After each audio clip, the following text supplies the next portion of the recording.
Trials at the Biological Husbandry Unit at Lincoln and Canterbury in 2014 suggested that the use of a fine translucent mesh as a cover over potato crops proved effective in controlling the tomato-potato psyllid pest. An unexpected bonus was that it also appeared to control potato blight.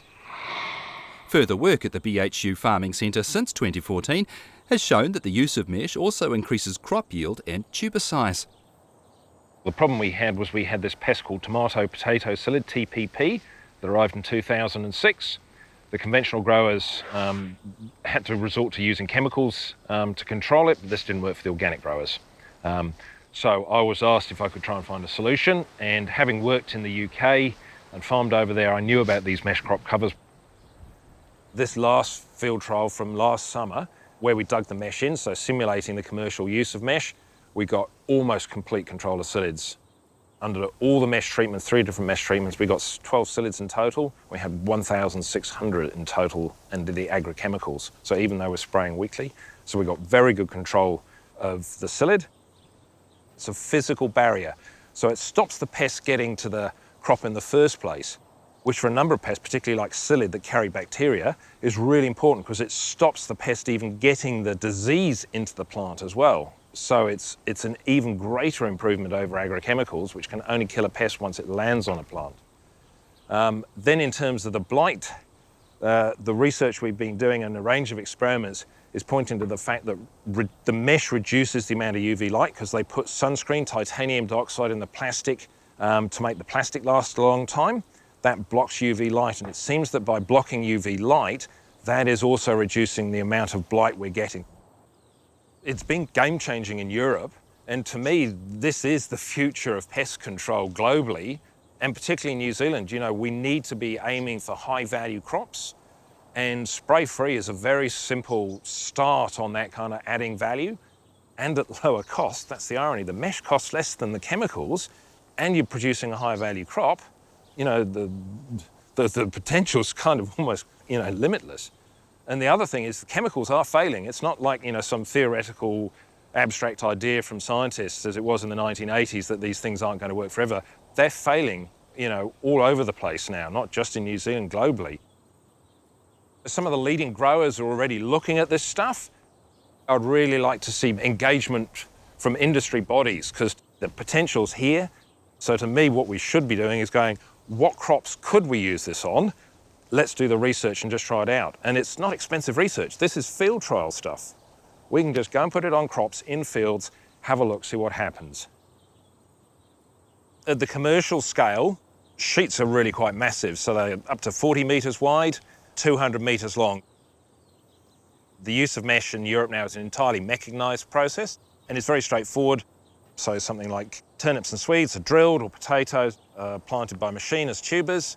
Then in commercial non-organic production, they put a residual herbicide over the top, put the sheet over the top, and it's almost just shut the gate and walk away. There's irrigation to be done, but this stuff's very porous, so the rain goes straight through, as we can see here today now. And in some cases, they do actually spray through this. So if they do get some fungal diseases that are not controlled by the mesh, they'll spray through it. But it's pretty much low maintenance. And it's pretty lightweight. It's only 50 or so grams a square metre. So even now when it's covered in water, it just sits nicely on top of the crop. And you can see underneath here, very nice, healthy looking plants. The field trial we did last year, we tried 3 different sizes of mesh. We had a 0.7, a 0.4 and a 0.3 mil hole size, so a range of hole sizes. And what we found is the hole size got smaller, the yield and the crop performance increased. So we've got a photo here of the trial, the classic randomised complete block field trial, nice big plot. So this is simulating real world potato production. And then what we found is here, we've got the control potatoes here. The agrochemicals, about 10 tonnes a hectare more than the control, but then you can see the 3 mesh yields, and not only considerably more yield, but larger tubers as well. So one of the clear effects we're getting off the mesh is increasing tuber size, and generally big tubers are worth more money. Here the control is outside, so that had no treatment at all, so no sprays, no nothing. Everything was irrigated the same, and simply by putting the mesh on, that's the difference in yield we got. This is best part of 54 tonnes a hectare equivalent here, and that's 8 tonnes a hectare. So just through putting very fine mesh on potatoes, that's the result we got. So, you know, that's not a trivial difference. If we really shake this stuff down in agriculture, in the research, the farmers then have the confidence when they spend some serious money on this stuff, they want to make sure it works. So we need to do that research up front. The effect on plant health was as clear as the yield. So what we have here is the foliage from the potatoes outside the mesh, lots of psyllid yellows, you can see lots of brown disease going through them, and this was the foliage from underneath the mesh. It's almost perfect. There are a very small number of blight spots in here, so we do actually have disease under the mesh, but it just didn't take off. These are yellow sticky traps. We put these things out in the field, and typically we'll leave them up for a week. The psyllids and other insects are attracted to the yellow. They stick on to the card, and then we can take the card back to the lab. It's got a grid on it, and we can count these up. This one is from a trial actually looking at the effect of UV light and whether UV light is attractive to psyllids. This here is the card where there's no UV light, and this is the card where we did have a UV light on. And again, this is not a small difference.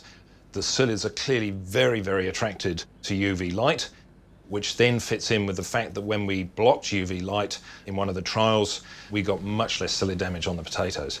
So not only is the mesh physically blocking the psyllid from the crop, even if the psyllid does get under the mesh, the lower UV levels seem to inhibit the psyllid under there as well. So we're getting a double effect on the psyllid. So this technology is available now. It's been widely used in Europe for 2 decades. So this is not cutting edge stuff. We can just go in and start using this immediately. And the potential savings in terms of reducing pesticides, improving profit, and improving the sustainability of the farming system is just immense here.